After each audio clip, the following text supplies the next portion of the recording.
একদম নতুন কিছু ডিজাইন চাইলে এই ডিজাইনটা অবশ্যই ট্রাই করতে পারেন। একটা প্লেন কুর্তিকে আমি এইভাবে ফেভিক্রিলের অ্যাক্রিলিক কালার দিয়ে সাজিয়েছি।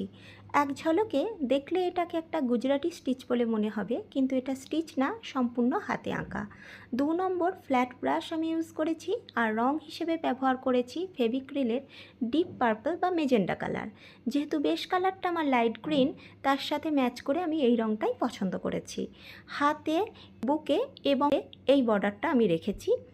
ডিজাইনটা সম্পূর্ণ আমার নিজের।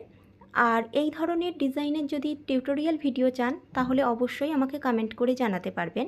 পার্টিকুলার এই ভিডিওটার কোনো টিউটোরিয়াল আমি এই মুহূর্তে শেয়ার করতে পারবো না, কারণ এই ভিডিওটার শ্যুটই আমি করিনি। রিসেন্টলি ইউটিউবের ভিউজ কমে যাওয়া আমাকে বেশ খানিকটা কর্মবিমুখতা এনে দিয়েছে। তাই এই ধরনের ভিডিও চাইলে আমাকে কমেন্ট করে জানাতে পারেন। এই ডিজাইন কেমন হয়েছে আমাকে কমেন্টে জানাবেন।